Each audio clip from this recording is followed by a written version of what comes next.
तो चलिए कहानी को ना शुरुआत से नहीं बल्कि ठीक बीच से शुरू करते हैं। उस पल से जब डर ने पहली दस्तक दी। सोचिए, रात का घना सन्नाटा और अचानक वेदिका को महसूस होता है कि उसके कमरे में वो अकेली नहीं है। उसके बिस्तर की ठीक नीचे से खरोंचने की एक आवाज आ रही थी। एक ऐसी आवाज जो किसी का भी खून जमा दे। अब जब घर में होने वाली ये अजीब और डरावनी घटनाएं बर्दाश्त से बाहर हो गईं, मतलब जब कुलकर्णी परिवार पूरी तरह से टूट चुका था, तब उन्होंने एक आखिरी उम्मीद के साथ एक एक्सपर्ट को बुलाने का फैसला किया। कई हफ्तों तक डर के साए में जीने के बाद जब उन्हें कोई रास्ता नहीं सूझ रहा था, तब वेदिका की एक दोस्त ने एक, कह सकते हैं, एक मॉडर्न सुझाव दिया। कोई तांत्रिक या बाबा नहीं, बल्कि एक पैरानॉर्मल एक्सपर्ट। तो ये पैरानॉर्मल एक्सपर्ट आखिर होता कौन है? देखिए, यश कोई ओझा या तांत्रिक नहीं था। वो तो विज्ञान और टेक्नोलॉजी का इस्तेमाल करता था। उसके पास ईएमएफ मीटर, घोस्ट हंटिंग कैमरे, ऐसे मॉडर्न गैजेट्स थे। उसका मकसद उन शक्तियों को भगाना नहीं था, बल्कि उनसे संपर्क करके ये समझना था कि आखिर वो चाहती क्या है। लेकिन सबसे बड़ा सवाल तो यही है कि आखिर उस घर में ऐसा क्या हो रहा था? कौन सी ऐसी भयानक घटनाएं थीं जिनकी वजह से एक एक्सपर्ट को बुलाना पड़ गया? चलिए, अब कहानी में थोड़ा पीछे चलते हैं और देखते हैं कि इस डर की शुरुआत आखिर हुई कैसे। देखिए, ये सब कुछ ना एक झटके में नहीं हुआ। शुरुआत में तो सब बिल्कुल नॉर्मल था, लेकिन फिर धीरे धीरे, बहुत ही धीरे धीरे एक ऐसी अनजानी शक्ति ने उस घर में अपनी जगह बनानी शुरू कर दी जिसे नजरअंदाज करना नामुमकिन हो गया था। और इस सब की शुरुआत हुई परिवार की बेटी वेदिका से। उस अनजानी शक्ति ने सबसे पहले उसी को अपना निशाना बनाया। शुरू में तो किसी ने उसकी बात पर यकीन नहीं किया। सबको लगा कि ये बस उसका वहम है या शायद नए घर में मन नहीं लग रहा। पर वेदिका जानती थी, वो जो भी महसूस कर रही थी वो 100% सच था। जरा सोच कर देखिए कि वेदिका पर क्या बीत रही होगी। कभी दीवार पर अचानक खून जैसे लाल धब्बे दिखाई देते, तो कभी बिना हवा के कमरे के पर्दे अपने आप हिलने लगते, और रातों को बिस्तर के नीचे से वो खरोंचने की आवाजें, छत पर किसी के दौड़ने की आवाजें। हद तो तब हो गई जब उसे रसोई में अपनी मां दिखाई दी और पलक झपकते ही वो गायब हो गईं। इन सब चीजों ने उसे अपने ही घर में एकदम अकेला और बेबस महसूस कराना शुरू कर दिया था। वेदिका के ये शब्द, ये सिर्फ एक सवाल नहीं था, ये एक तरह की चेतावनी थी। ये सिर्फ एक निशान नहीं था, ये पहला सबूत था कि उस घर में कुछ बहुत ही ज्यादा गड़बड़ है। और फिर धीरे धीरे वो शक्ति और भी ज्यादा बेखौफ होती गई। अब उसका निशाना सिर्फ वेदिका नहीं थी। अब उसने वेदिका के माता पिता को भी यह एहसास दिलाना शुरू कर दिया था कि वो उस घर में मालिक नहीं, सिर्फ मेहमान है। अब वो शक्ति जो भी थी वो खुलकर सामने आने लगी थी। कभी दरवाजे की घंटी जोर जोर से बजती पर बाहर कोई नहीं। कभी दरवाजे पर इतनी जोर से दस्तक होती कि दरवाजा हिल जाए पर गलियारा खाली। बात यहां तक पहुंच गई कि अंदर से ताला लगा हुआ मेन दरवाजा अपने आप खुल जाता था। और फिर एक दिन अशोक जी की सारी जरूरी फाइलें जमीन पर बिखरी हुई मिली। मतलब ये अब कोई मजाक नहीं था, ये एक खुली चुनौती थी। तो बस इन्हीं सब घटनाओं से तंग आकर परिवार ने यश को बुलाया था। तो चलिए अब कहानी में वापस आते हैं यश के पास, जो इस पूरी गुत्थी को सुलझाने के लिए अपनी जांच शुरू कर चुका है। यश की पहली विजिट में ही एक बहुत अजीब बात हुई। उसके सारे हाईटेक गैजेट्स फेल हो गए। किसी भी उपकरण ने कुछ भी डिटेक्ट नहीं किया।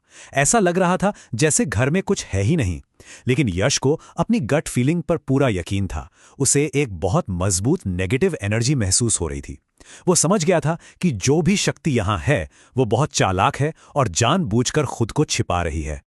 तो अब यश ने एक चाल चली। उसने सच्चाई को रंगे हाथों पकड़ने के लिए एक जाल बिछाया। उसने पूरे घर में खुफिया जगहों पर कैमरे और मोशन सेंसर्स लगा दिए। उसका प्लान ये देखना था कि जब उस शक्ति को लगता है कि वो अकेली है, तब वो क्या करती है। अगली सुबह जो सबूत कैमरे में कैद हुए वो सच में होश उड़ा देने वाले थे। पूरा का पूरा घर तहस नहस था और कैमरों ने अपराधी को पकड़ लिया था। ये कोई इंसान नहीं था, ये एक नेगेटिव शक्ति थी। अब ये साफ हो चुका था कि ये परिवार का वहम नहीं है। कुलकर्णी परिवार सच में एक खतरनाक शक्ति के साथ एक ही छत के नीचे जी रहा था। अब जब ये तो साफ हो गया था कि घर में कोई है, तो अगला सवाल था, कौन है और वो चाहता क्या है। इन सवालों का जवाब घर के आज में नहीं, बल्कि उसके कल में, मतलब उसके अतीत में छिपा था। यश ने आस पड़ोस के पुराने लोगों से पूछताछ शुरू की और यहीं से उस घर का वो काला सच सामने आया जो सालों से दफन था।